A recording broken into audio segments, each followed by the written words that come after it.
Hey, everybody.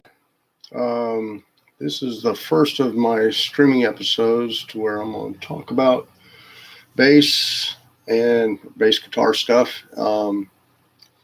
I've been playing professionally about 40 years and teaching professionally about 30. And just wanted to generate some interest in actually my Skype online bass lessons, that I feel that I've helped a lot of people.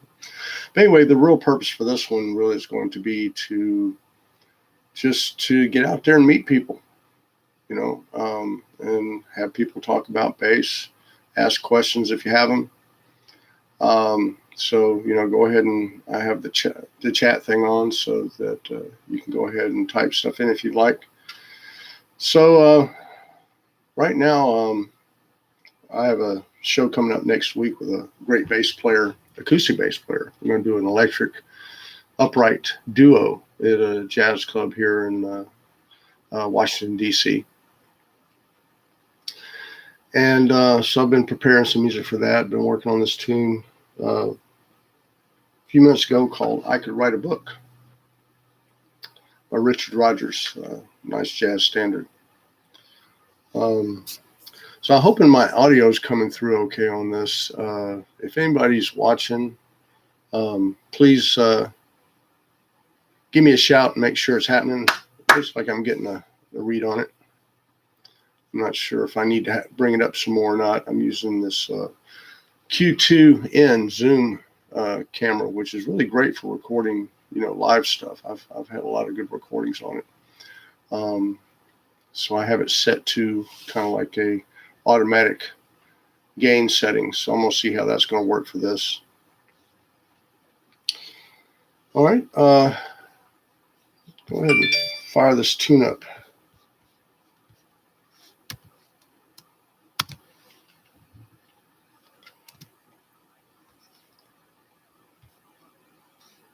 I'll get there in a second.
Anyway, that's one of the things I'm working on now.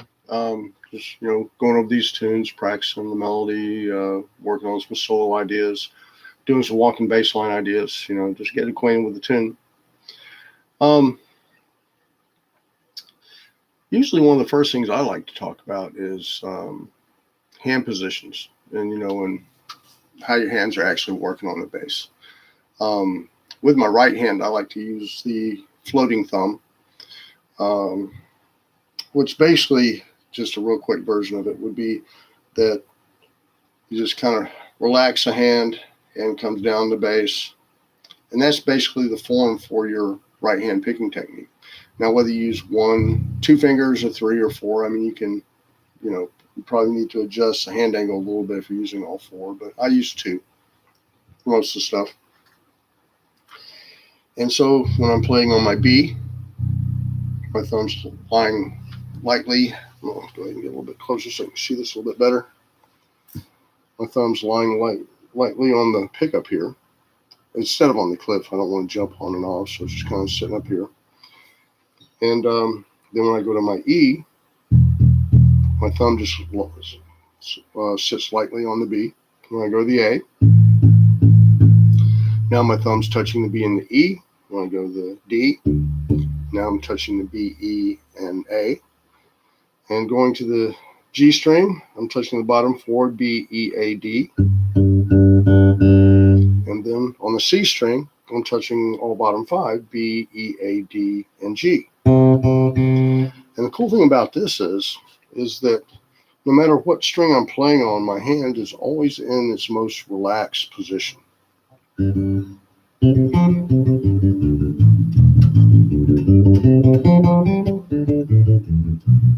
So it's always working the same. And if you happen to be a player that goes from, 4 to 5 or different string combinations, on different basses, that this technique, you don't have to change anything. You just add, pick up the bass and you basically just do the same thing with it. But it also keeps the lower strings quiet while you're playing on the higher ones, which is a real effective muting technique. When you're up here, I have my reverb on, so it's just hollering back a little bit. But when you stop, there's no ringing. As if I was up like this, I don't know if you can hear that, but you got a little bit of that going on. So it's a real effective technique, for keeping stuff quiet using the 2-finger technique, picking technique. Well, I'm doing the slap stuff that I'm working on, and I've started to get into tapping too. It's more on the left hand because the right's kind of busy doing its thing. There are some muting things that you can do, but I like to keep my right hand kind of free to do its thing here because you got a lot more math going on with the thumb, double thumb, pop 1, pop 2, Also using a pick, it also becomes more of a left hand muting thing. These will be things I'll talk about in future, I guess, video podcasts, or what would you call this thing? A vlog, video blog. But anyway, I'm going to start doing these things fairly regularly, but this is my first one, so this is kind of like more of a test than anything else. So I'm not sure who's out there watching, but if you are watching and like it, please subscribe to my channel. Check out my website, Russ Rogers, bassguitar.com. That's RussRodgers bassguitar.com. And like I said, I'm looking for students for Skype lessons. So if any of you guys are interested in, doing that kind of thing, basically my teaching thing is I like to understand what the student wants to do.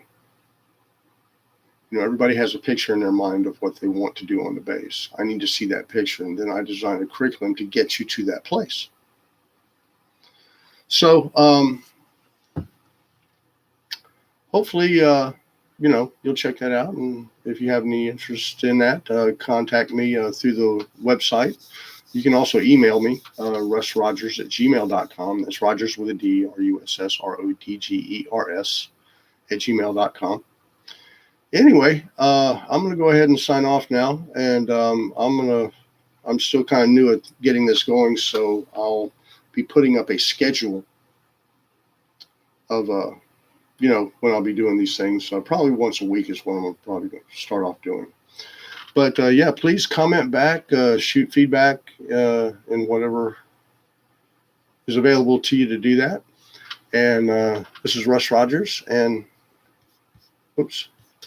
I appreciate you checking in, and we'll talk to you later, man. Thanks. Bye.